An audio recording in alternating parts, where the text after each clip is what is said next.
We have the largest ink library in the world at U.S. Secret Service headquarters. Really? So we could test the as long as it's black, green. Yeah. Well, and if you think about it, we actually have black and green, and typical. Go back to kindergarten and a copy machine. Like think about an ink cartridge. Yeah. To make a green, it's yellow and blue, right? So if you look at green under a counterfeit, you're going to see dots of yellow and blue. So I mean, like just the little kind of pixelations of it. Yeah, and laser ink. Like if you were to look under a counterfeit under a microscope, it tells the whole picture. I mean, for me, it's easy. But think about the 18-year-old at Walmart. They don't know. So when they grab their marker and and they put a line on it, what's going on there? So they're like, yep, it's good. all those markers is iodine.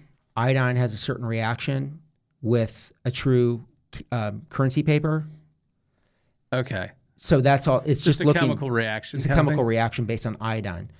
So what happens if it's kind of yellow? Yeah. If we're good, because that's well, you know what the bad guys do now, because they know all these knuckleheads use these counterfeit detection pens, which save the money. Call the Secret Service and they'll come out and tell you. Yeah.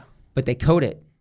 You could buy certain hair gels that change the reaction. It's all a chemical reaction. So it's a sealed bill. Correct. Basically. Yeah. Got it.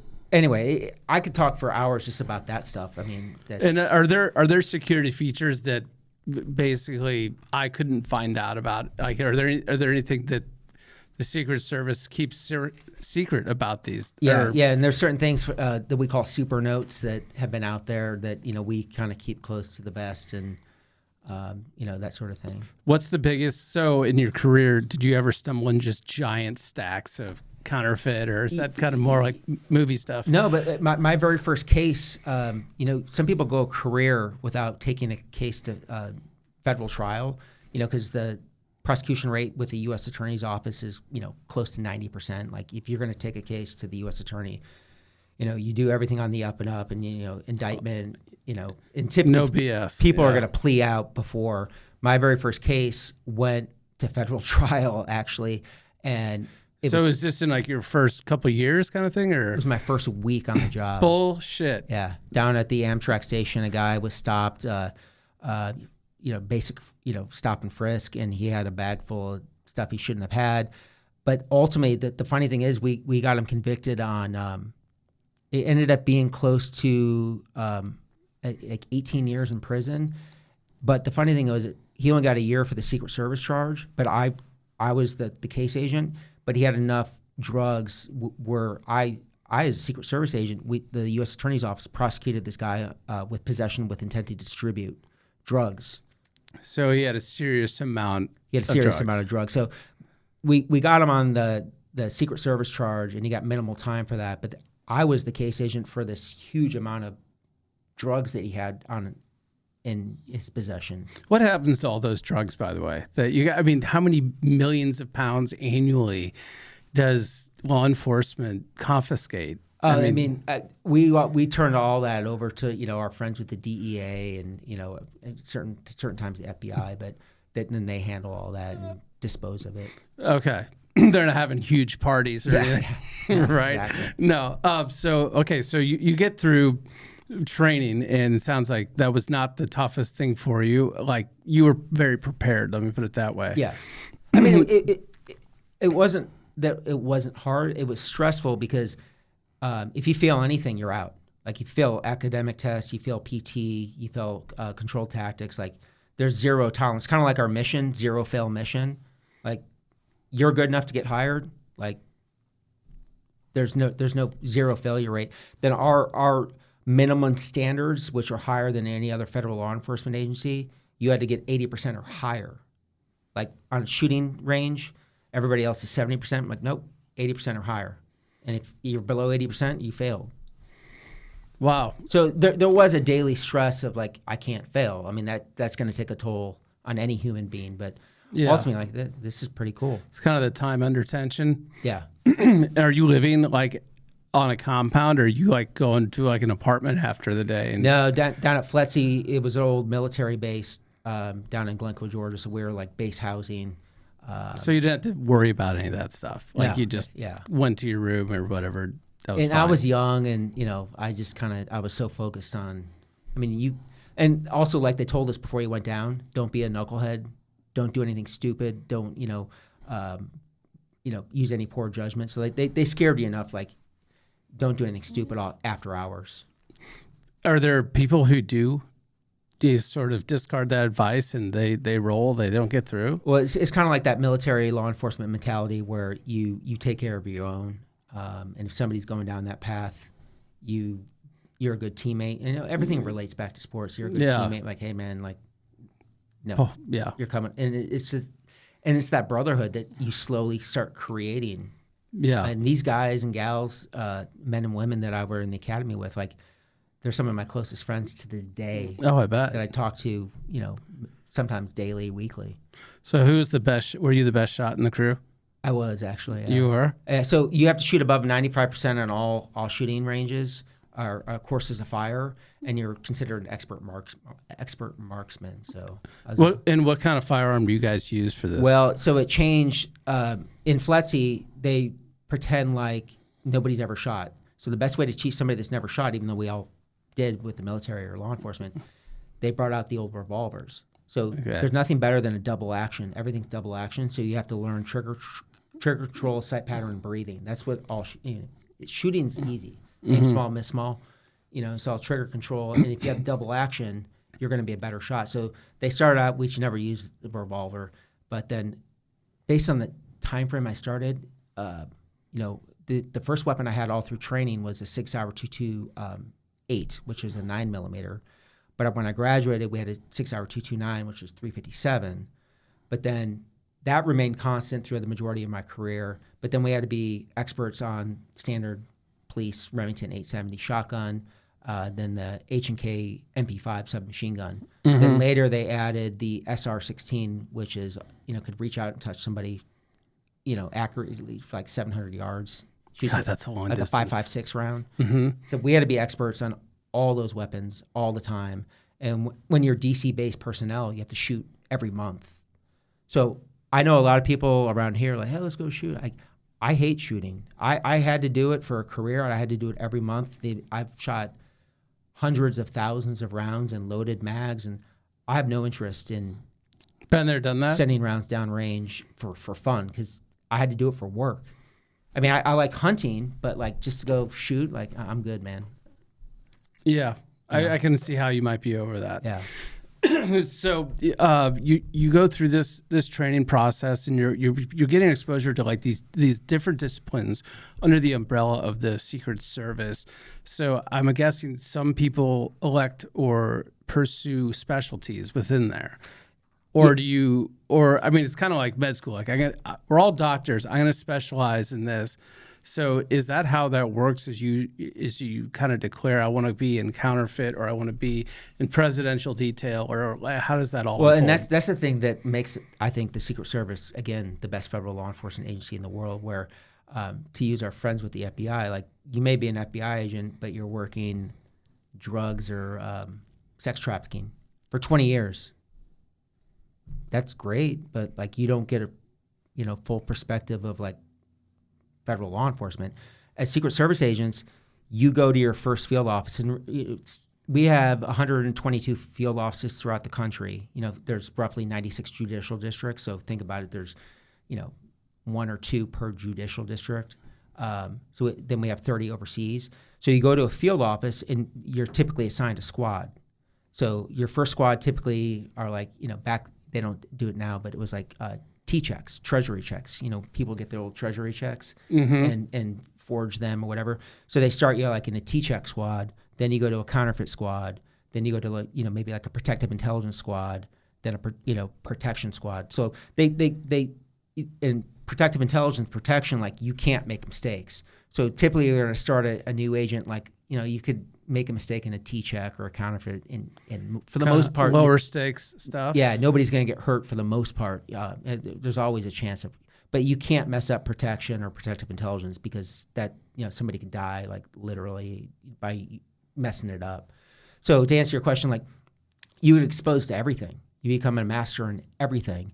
And that's typically like phase 1 of your career. Then phase 2 is when you get selected to go to a permanent detail. Then typically phase 3 is like, all right, I really want to do X, Y, or Z. And that's where I chose the cyber route after my full-time protection. Okay. So you said they select you. So they're seeing that you have aptitude in a certain sort of discipline. And they're kind of saying, we think you should be over here, and then you can specialize once you're in that. Yeah. Is that and fair? also like your first phase in your career, I mentioned earlier, if you're a good investigative agent and you have attention to detail and you know how to talk to people, interview people, put a clear, concise report for the U.S. Attorney's Office together, that's going to make you a good protection agent. So there's 3,000 Secret Service agents at any given time, active Secret Service agents. Not everybody in the Secret Service goes to the president's detail.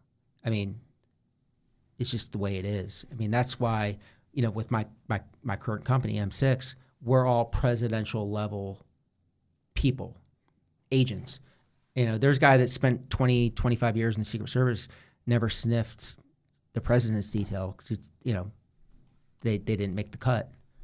So let me jump to president's detail because and I want to roll this up to M6 because I think this is representative of the core competencies that you guys bring to M6 and that what makes M6 a cut above the rest for what you guys do.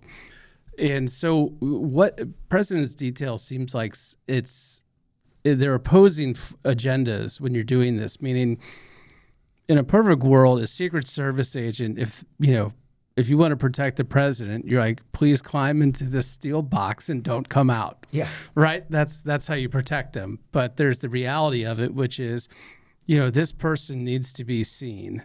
They need to be out having meetings. And so their daily agenda is in opposition to your task. Mm-hmm.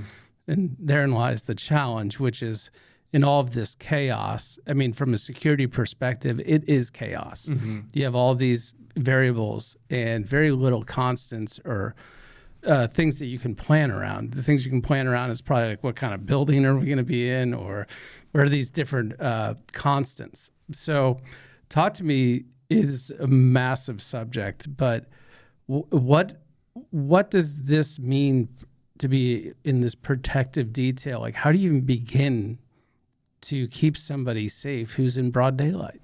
Yeah, so you hit it on the head because what we would say at the White House is, Secret Service, we would love to put the guy in the basement and not see the light of day and just keep him in a bunker safe. White House staff, they want to put him in Busch Stadium and shake 50,000 hands and kiss babies. But we have to meet in the middle, and again, for the sake of the country deserves and they need to see and hear the president, and the people of the country need to talk to him. And so we understand, we play a very important role of, the staff and the Secret Service, meeting in the middle so they could deliver on what they agreed to do for the people of the greatest country on earth. From where you start, though, like I mentioned at the beginning, everything starts with intelligence. Another way you could upset a Secret Service agent, you call them a bodyguard. Now, that bodyguard is these people you see with these celebrities, and there's no thought. We're hired as, hopefully people could understand, from what I've explained, we're pretty intelligent people, and we have to be able to formulate plans, clear, concise plans, investigation, high-level operations, and that's where the investigations and protection comes together. So everything starts with intelligence and developing intelligence, digesting intelligence, then taking that intelligence and realizing, all right, proactively, what can we do to protect this individual? Then we have these, peripheral squads, if you will, protective intelligence. So we get word coming in, hey, somebody made a threat in St. Louis, Missouri, 24 hours a day, 7 days a week, 365 days a year. We're going out interviewing. So this is constant. It's around the clock. Every day is a Wednesday. Every day, it's days and months and time. I'm just wired that way. It's a 24-hour day. When somebody says, "Hey, there's not enough time to do something," BS. You make the time. I've been there. You set a priority, you do it, and there's the world's actually you could travel anywhere in the world in a matter of 12 to 16 hours. You get it done. What we're talking out there, GSD, you just do it. It's just ingrained in you. So yeah, everybody has their function within the detail on the president's detail. Everybody knows their roles, and it's an amazing. It's like an amazing machine. Everybody's cog in a wheel, and it just churns around, and 24/7, 365. There's always somebody doing what they need. It's like a team, a football team. Everybody's doing their job. But is the reality that death threats and these sorts of things, are they constant? Mm-hmm. And you've got to sift through all of this as a team, qualify these, and there's the great we didn't take that one seriously problem. Oh right? no, yeah, you take everything. So are they all weighted the same, or if for the most part, but like some, hey, this is coming from Iran, like, oh, that's going to carry obviously a little bit more weight than, hey, this is coming from a local high school, then we go out and determine like the means, mode of opportunity. But the interesting thing about the threats against the president in my time in the K-12 space was trying to combat the violence within schools and potential school shootings and everything. The human mind, regardless if it's directed towards the president or fellow classmates, the human mind is the human mind. We're all, from the same species. So knowing how that works, which is interesting, a lot of people don't know about the Secret Service. After Columbine, April 20th, 1999. I'll never forget that day. It was I was 8 days on the job, and actually a month later, again, Clinton said, hey, we have a problem. School shootings have been going on for 260 years. But anyway, the Secret Service developed the National Threat Assessment Center back in 99, protecting schools. So that's another thing we do that nobody knows about.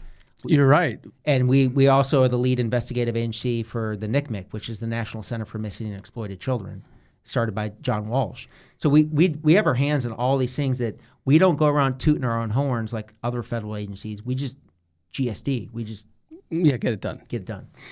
So bringing in K-12 and the parallels that exist between presidential detail and K-12. So you spent 22 years. How long were you in the Secret Service? 22. You were there for 22 years, and there's probably just a crazy amount of stories that are available there. And I want to bring us into the K-12, but is there a moment, maybe the first time you're in presidential detail, where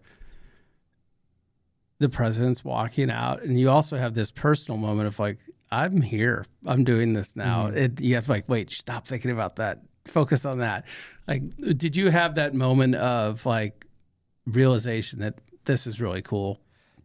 Yeah, absolutely. And for me, it was early on. It was even before I went full-time to the president's detail back in 2000 when Governor Bush was running for president.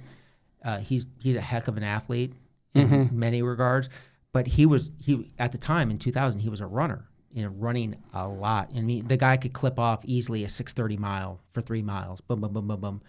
And really, we have a lot of good athletes and guys, all ranges of sports and college athletes, whatever. But this guy was moving. But think about when we run with him, we have radio, gun, equipment, whatever. So as a young agent, I got thrown on Governor Bush's detail during that whole 2000 campaign. So to answer your question, it hit me early. I'm brand new. I had that moment early on. So actually, when I went to the president's detail, I'd already kind of jogging with him. Yeah. Looking over, hey, how's it going? I would run with him. I think during the campaign, I think probably 26 states we ran with him, throughout the course of a year. We were at the ranch. He always liked to wait till it got to 100 degrees, like this time of day.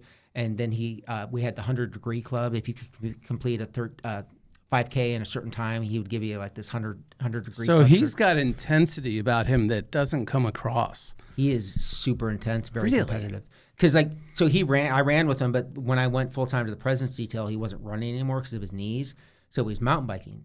So I was a part of Peloton 1. So the joke in the Secret Service was I was on an athletic scholarship for my first 10 years because I was the track guy, then I was the mountain bike guy. And we're a group of very small number of agents that were his guys. And it was great because you didn't have to work midnight shifts and you got a lot. You got a lot of make perks. Sure Tim's here during the day. Exactly. During the waking hours. Yeah. So you could ride.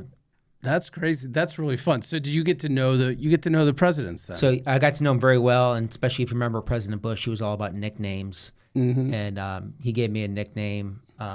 that, occasionally he's come to town and he knows my wife because she worked for him as a staffer and such. So he gave me a nickname, Newt, N-E-W-T, Newt, the young, naive.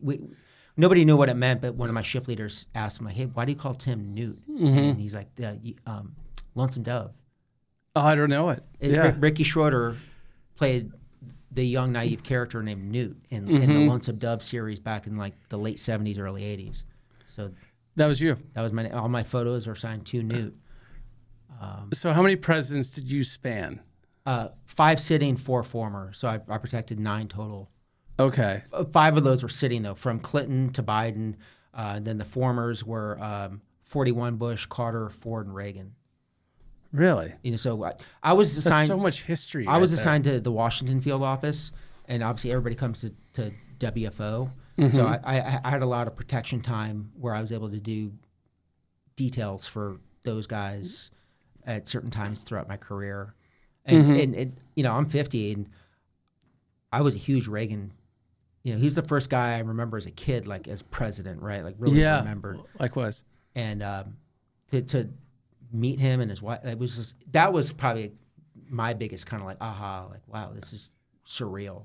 Yeah, he was like the first president any of us saw on TV that are of our vintage. Exactly. And here you are. And I remember March 30th, 1981, like it was yesterday. I was 6 years old. I remember sitting in front of the big box TV the day he was shot by Hinckley. Yeah. So all these things like subconsciously played into where I ended up sitting. That's remarkable. And so you have a 22-year career, and that wraps up in what year? What year did you? 21. So you step out of the Secret Service in 21. And what's the next step after where you got into K through 12? No, initially I worked because when I moved back to this office and retired out of this office, you're always doing protection. Even though I came off the detail in 2011. They don't let that institutional knowledge and experience go away. So you're always getting drawn back into certain details. And so, not full time, going to the White House, but, I did certain things for Trump and Biden along the way. Kind of a reserve type of thing? And then we didn't even talk about it. But my MOS, like you would have in the military, my MOS or specialty on the president's detail. Yeah. You could go, counter assault at the time. You could go counter assault the guys, with the BDUs, big guns, and they neutralize the threat when we're going towards the problem. Like by overwhelming it. Yeah, okay. Big guns, big muscles, go take care of the threat. Transportation, first lady detail, and counter surveillance. I was a transportation guy, so and the TS guys, TS are. Probably, I'm just throwing it out here. Like the TS guys and the CAT guys are probably even within the president's detail are the most elite within the detail. Okay, because only a handful of guys get to drive, and you get trained at high levels how to drive all the vehicles. That training must limos. Be maybe stressful, but very fun. It's very fun. Yeah, we call it PODC, Protective Operations Driving Course, and you learn how to. Ram vehicles, J-turns, they put you in stressful situations. What's a J-turn? J-turn is where you're going at a high rate of speed in reverse and you flip it and you go that way. Oh, love that move. Yeah. That's the Hollywood move. Yeah, I'm pretty good at doing it with rental cars. So, and part of our mentality was drive it like you stole it. Like, Great song, by the way. Yeah, drive it like you stole it. But learning how to protective operations, shooting from a moving vehicle and taking incoming rounds, and we train at the highest levels to learn all these things. And that's why I tell my family now, they're like, Dad, slow down. I'm like, man, I'm the most trained individual. Like I've driven presidents and popes. You're lucky to be in the car with me. Yeah, and that's what I tell them. I'll sign something if you'd like. My kids my wife especially, she's like, slow down. I'm like, I'm the most trained person here. Like I know what I'm doing. Yeah. Well, the thing about the J-turn, it seems, is that you've got to be committed to that move. Like you can't sort of do a J-turn. Oh, yeah. No, and it actually... Realistically, like in a presidential motorcade, it really doesn't make any sense because, the biggest motorcade I did in China, I had 56 cars. Typical motorcade, you're going to have like 28 to 32. You're J-turning into other cars. 14 other cars. So it doesn't make sense from a It presidential would level. have to be a choreographed J-turn where all 28 go at once. I did a lot of small detail things, and initially when I was on the president's detail, I was assigned to one of his daughters in Panama. So I lived in Panama ultimately for a year. So what's the trick to the J-turn? Like what do? You basically floor it in reverse, and how do you get the? So you're in reverse, and a good rate of speed is probably 20 to 25 miles an hour, and it's in reverse is one gear. It's not like you can go 70 miles an hour in reverse, right? Yeah, you're going to lose some of your mobility if you go too fast. Yeah, it's kind of loose. Yeah. But ultimately, there's a wheel position, and I don't want people to go home and try it. Don't do this. But you hit reverse, and you're looking in the rearview mirror the whole time. Because we were trained you never look over your shoulder. Yeah, you're always rookie stuff. But you take your because they always talk about 10 and 2, 9 and 3 hand positions on shuffle steering, but you take basically the 2 o'clock position and a very violent motion. Right. You go from 2 to 8. So sorry. You go 2 to 8. Yeah. Which is here and back, in a split second. Then think about it from how the car operates in the axles. Mm-hmm. If you're going in reverse and you're going from 2, the wheels, what you're doing to the wheels, you're turning them, then turning them back. So you're going in reverse, then you flip, but then you got to remember to put it in drive once you're completely around. Right, that's the trick. That's the trick. And it's harder to do with some of these cars now that we drive. With all the electronics. We were dealing it on the old Mustangs and Chargers where they have the gearbox down here, which some of the cars do, or even the old gearbox here. Yeah. Where those are easiest. But because everything's right there. But even overseas, I've learned how to do it, because overseas, you say you're driving a BMW or Mercedes, there's ways to do it at a low rate of speed with these high-tech cars. And so the trick is once you're turned, because at some point those wheels have to flip from going in reverse to going forward. Then you're burning rubber. Because that must screech at that moment. Oh, yeah. One of the biggest training costs we had at our PODC pad, Protective Operations Trainings, we had to change out tires. This huge stack of tires? We burned through tires like you wouldn't believe. Is there a risk of popping a tire? Not necessarily. I mean, it all has to do also with, how dry it is and the level of surface. It gets to be kind of a math equation at some point, too. Is there a car that you have found it lends itself to that move more than others? Any four-door rental sedan. It's a good party trick. I mean, it is a good party trick. Yeah.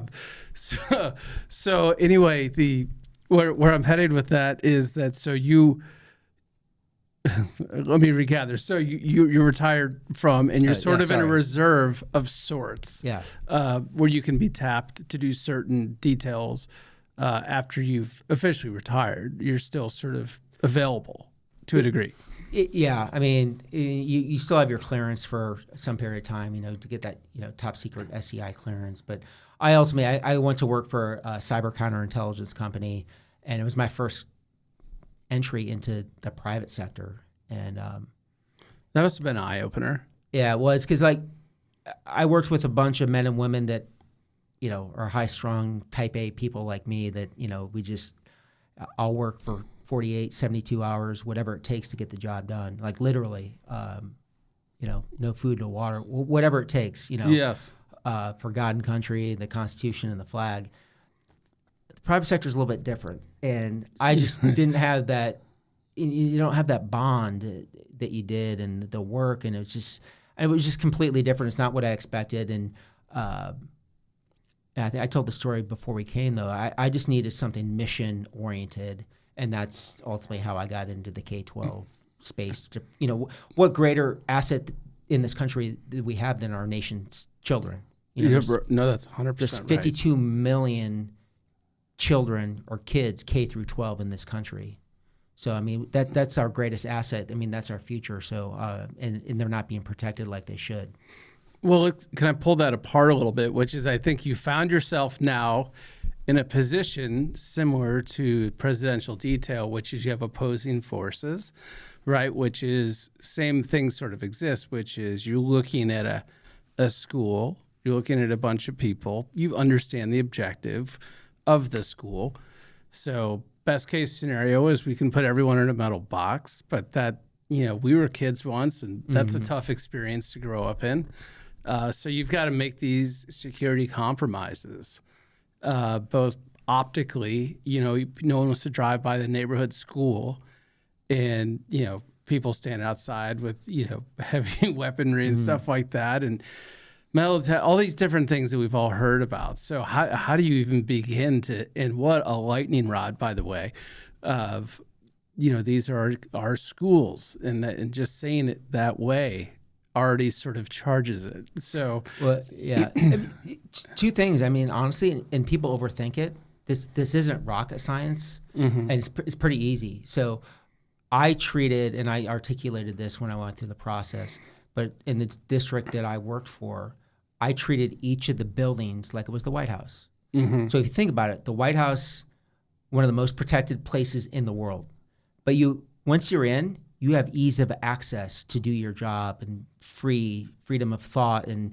you're not constricted. So that was my mentality. Like, I've done it for the White House, and I've done it for other, places throughout the world that have been deemed, like you read at the beginning, NSSEs, National Special Security Events deemed by Congress. I'm like, it's a little work, but it's not hard. So I treated each of the schools like it was the White House, where you had the security measures in place, but those security measures are churning and burning 24/7 behind the scenes. Like, eventually, if you do it right, people aren't even recognizing that those things are there through technology. And honestly, forget about technology, but a lot of it comes down to the human element, training, education, and culture. And if you train the people, and it all relates back to behavioral risk. So what I was doing at the district I came from, I focused a lot on behavioral risk assessment. So knowing how to interact with kids, knowing what the warning signs were. A 10-year-old kid could be like a potential assassin for the president. It's the same mentality, same mindset. So if you know what the warning signs to look for with a school shooter or a mass shooter, you're going to proactively prevent it. So that's why every day I watch the news and they talk about a mass shooting here, a mass shooting there. 85% of mass shooters or school shooters articulate to somebody else before they carry out the attack. They did actually. Wait, what was the percentage? 85%. Holy shit. They articulate, because think about it. They did the study, a suicidal thought and a homicidal thought are the same thing. So they did a study of 100 people that jumped off the Golden Gate Bridge and that survived. And they asked them, like, hey, man, like, what were you thinking? Like, well, I didn't want to do it. And I told myself, I'm going to stand at the edge of the bridge. The first person that pays me attention or says, hey, man, are you okay? I'm not going to do it. School shooters, mass shooters are the same way. Typically now with social media, they're probing and they're like, hey, I'm going to go, do this, or, threatening maybe the violence, obviously, or something subtly around it, because they want somebody to say, are you okay? Can I help you? What can we do? And that's what schools aren't doing. They're not seeing what the threats are out. They're not developing a baseline with their kids to know when people are above or below that baseline that eventually will become violent. I did a study or a survey in the school district I came from, and I knew the answer, and I did it to kind of prove a point. But everybody talks about school shootings. But the analogy I use is it would be like taking your family to the beach and all you talk about is shark attacks. Right. That's less than 1%. But you know what's going to happen at the beach? You're going to get sand in your drawers. You're going to get splinters. You're going to get sunburn. But nobody talks about that. Same with schools.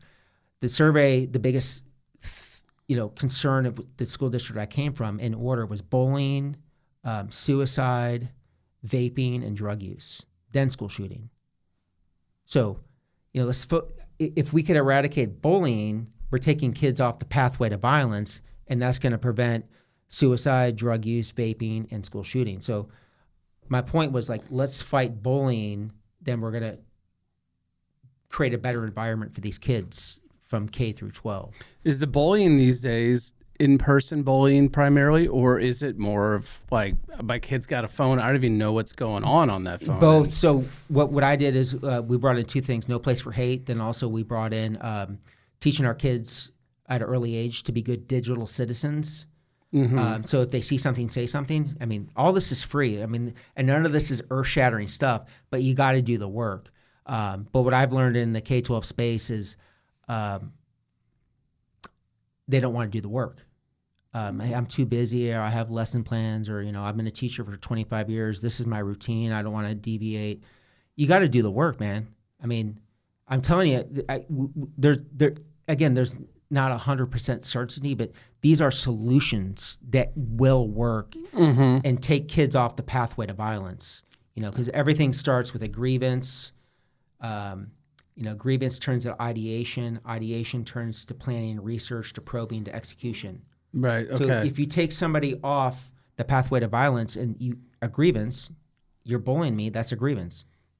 I'm going to kill Shep. Yeah. Then I start planning. If we intervene along that pathway to violence, which, by the way, the U.S. Secret Service created after Columbine, is the pathway to violence. If we take kids off the pathway to violence. Is that what you just described there? Was the yeah, pathway and I'm to using it violence? because in my mind I see The graph or the whatever. grievance, Yeah. and they have this straight linear line that goes from a grievance to ideation, planning, research, probing, execution, up the line. Is there a known time period where that will occur? Well, so statistically speaking, a lot of people have to understand too. From a kid, the frontal cortex isn't fully developed till you're mid to late 20s, right? So a lot of kids don't have rational thoughts, and they think very emotionally. And you may hit me in the face with a dodgeball and immediately like, I'm going to kill you. Right. And so they're moving up the pathway. But then you have to look at, do they have the means, motive, or opportunity? Because the school district I came from, we had 30 screen or threat assessments last year, over 8 schools. And half of those were from K through 4 kids, which is 6 through 10 or 11 years old. So a lot of the kids on the playground say, I'm going to kill you. But then after, conducting the proper interview that, I brought forth to them, they don't have the means, opportunity. Like, hey, so, you said whatever, I'm going to use a bazooka. Okay, well, that's a transient threat. So anyway, there's a whole way to do that. But again, you got to do the work. You got to train the people. You got to, but I say it's easy. It's relatively easy to do. Well, it takes time, though. It does take time, and it's hard to do things when it's met with, well, I've been doing it this way for 25 years. Yeah. Well, the landscape's changed, guys. Yeah. And so I don't know. I know enough about it to be offensive, probably, but what I would respond to is like the two most dangerous words. The most dangerous words in our English vocabulary, and this comes from a rear admiral, is this is the way we always done it. Yeah. That's going to get people killed. This is always, no, you need to always rethink, revisit, replan, assess. And that's what we do, going back to being a Secret Service agent. That's just how we're trained. And it would, even now thinking about it makes me, my makes blood you sweat. boiling. Yeah. So how long were you doing that? 2 years. 2 years. And and then you've come on to M6, which is, you've talked about the team.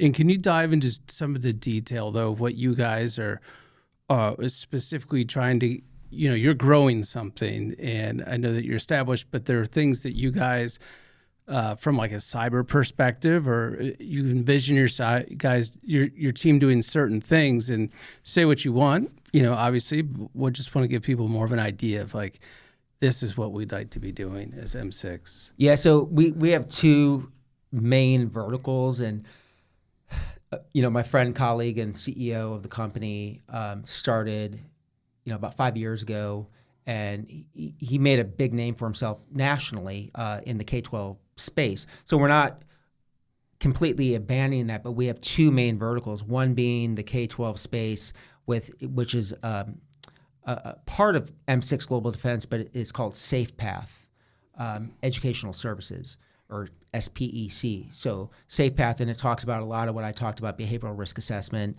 site assessments of buildings, and because you have to have a strategic plan on how to protect a school, like I mentioned with the White House. So that's one vertical. The other vertical, like if you were to go to M6 Global Defense proper website, it talks more about, from a high level executive protection. After the United Healthcare CEO was assassinated in December, like that industry is booming. It's like about $300 billion industry for executive protection alone. Really? Yeah. High net worth individuals,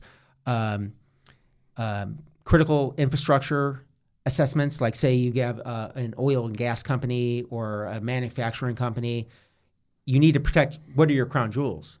How are you going to physically protect it?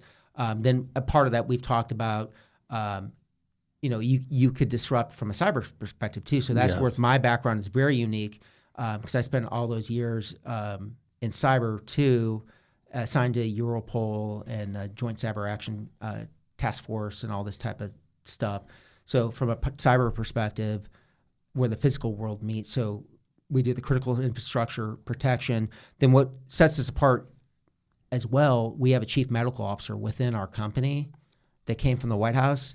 So tactical medicine, and that, what does that mean? Well, tactical medicine, we've learned a lot from, the wars we fought in the Middle East, where there's certain things you can do, like United Healthcare. That a lot of people don't realize. He had a guy with him. He said, "Hey, man, I don't need you to go." He got shot in the calf before he got shot in the back.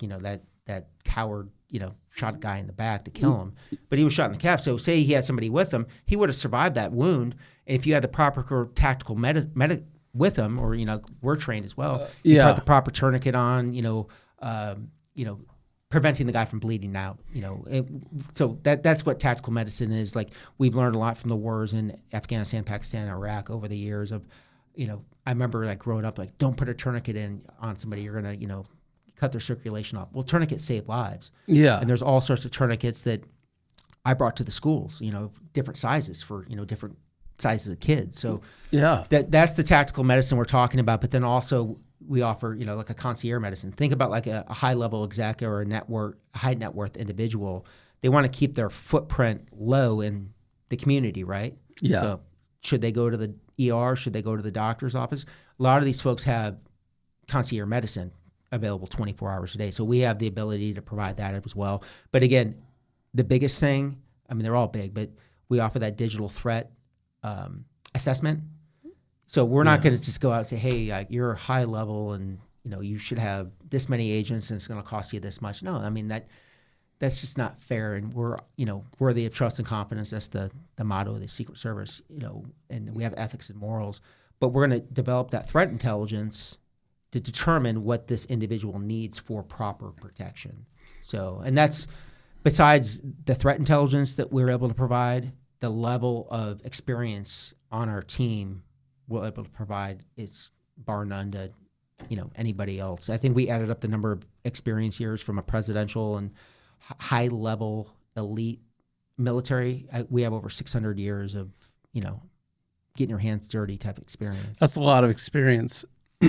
Enormous amount of experience. So this is a big topic I'm about to open up here, but you're all too aware of AI, and what sort of Wild West condition does that create for cybersecurity?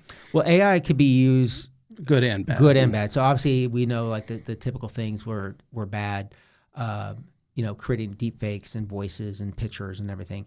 But if you know what to look for, and again, training, education, and changing the culture and having situational awareness. So many people in this world have zero situational awareness in life. I try to teach my kids, just basic situational awareness. Like, it's not 6 inches from your face. Like, you know what? When you're like, get off your, GD phone, and just like experience life and look at the world, know your surroundings. Same thing goes for like the AI. Like, you could look at deep fakes. You could, if you take the time and, as we say, a tactical pause, take a deep breath, take a look. That's BS. That's not real or whatever. Mm-hmm. But also AI could be used on the counteroffensive too. We always talk, on the offensive, but like you have to think about the counteroffensive, especially on a high net worth individual or something. You could put a whole AI campaign out there from social media. Like, if somebody puts a negative false story on AI, why not use it for its good and put an opposing story, It's just common sense, which isn't a common virtue. You just have to leverage technology to your advantage and make it work. Yeah. There's always going to be nefarious actors, whatever. There's from the dawn of time there has been, but just use common sense and be smarter than them. It's not that. I mean, nothing I'm saying is earth shattering. Yeah, I think that the best thing is just the idea of, like you said, was it a tactical pause or it's a tactical pause? Yeah, that's such an important thing to do in a general sense, which is allow time. Yeah. You know? Well, in the way a lot of what, and I'm not giving away any trade secrets, but the way they train, military and Secret Service and most law enforcement, there was a colonel during Vietnam. He was a fighter pilot, and he came up with this concept that we're taught. It's like you're in any stressful situation, or I use it for life. I teach my kids this. Yeah. It's called the OODA loop. Yeah, okay, what's that? So the OODA loop, like you're in a situation, say, I'll use like one of my life, say you're taking in incoming rounds, right? Mm-hmm. So, all right, this isn't good. I want to survive. I'm going to get behind cover. So you get behind cover. So you observe, all right, coast is clear. You orientate, you decide and act. So at that particular moment, just for basic survival, I'm going to go from one terrain feature, which is cover, to the next. And I just OODA looped, observe, orientate, decide, and act. Okay. Then I'm going to OODA loop to the next thing. Then, and it gets you out of stressful situations. Because that's what we talked about before we came on, is that fight, flight, or freeze in your brain. You don't use your frontal cortex. So when we were training and going in, like even search warrants, raids, whatever, you get caught up with the emotion and you have a gun round down range and your bullets are whizzing by. You stop thinking with your frontal cortex. So they train you like, all right, you got to think and do something logical to get you out of that tunnel vision, because typical human nature. Like keep your wits. Yeah. Kind of the thing. Human body, the blood, we're just overgrown mammals. The blood's going to go to your core. So therefore you get tunnel vision. The blood from your capillaries from your ears goes to your internal organs. Therefore, you get auditory hearing. Yeah. You lose your fine motor skills because your blood goes from your hands to your internal. Everything's protecting your body from the saber-toothed tiger trying to eat you. I mean, sure. Ultimately. But if you OODA loop these things, and you could OODA loop life. Like every day, I OODA loop, a problem I have. Like, all right, yeah, take a tactile pause, observe, chill for a sec. I'm going to orientate myself. Then you decide. Don't make an emotional decision, based on emotion. Like, so if you observe, orientate, then you decide. You're not making a rash emotional decision. And this could apply to business, finance, anything in life. Yeah. It's just, I don't know. Well, I think there's a lot to that. And I think people around me would hopefully say that, yeah, you think about it and then you make your move on what you're going to do. And sometimes it's more than a pause. Like things can get complex, you know, and you really have to just sort of say, okay, I need to go heads down on this for a bit and go figure this out. Yeah. And I think it's really important. And it can be really uncomfortable, even in just a business setting. You don't have to have bullets whizzing by your head, but the stakes can still be extremely high. And, you have people depending on you. In some cases, you have opposing forces for what you're trying to do. And what is success, whether it's in, a bullets flying environment or a business environment, is this series of right decisions. Mm-hmm. There are ebbs and flows of luck and fortune, but there are ultimately the thing you control mostly is what decisions are you making at any given moment? Are you taking the time to let things, kind of the coalescence of information to occur so you can make an informed decision? Yeah. And I think a lot of people nowadays, especially technology is great. I'm not, but you got to be careful. People rely too much on the technology. The human element is always going to be there. I mean, there's opportunities, with protection of data centers where, as you would imagine, a lot of these companies, like they have robots protecting data centers. The human element is always going to be there. This isn't like, Space Odyssey 2000 where, the computer is going to take over or, Skynet or something. The human element's always going to be there, and you need to make that decision from a logical sense. And remove the emotion. Yeah, and that's something that comes with time, as you said. I mean, it's when you're young, it's that front cortex. It's not totally on yet. Yeah. so you kind of you move quickly, swiftly. But I'm going to bring us conclude what we're talking about today, because I think I could talk to you for there's so much I wanted to unpack in your experiences, but I want to say thank you for coming in today. It's been a lot of fun learning about your journey and what you're doing at M6 Global Defense. So thanks for coming in. Yeah, thanks for having me, and I appreciate it. And it's always good to talk to you about any topic, whatever it may be. Yeah, thanks, Tim. Yeah, thanks.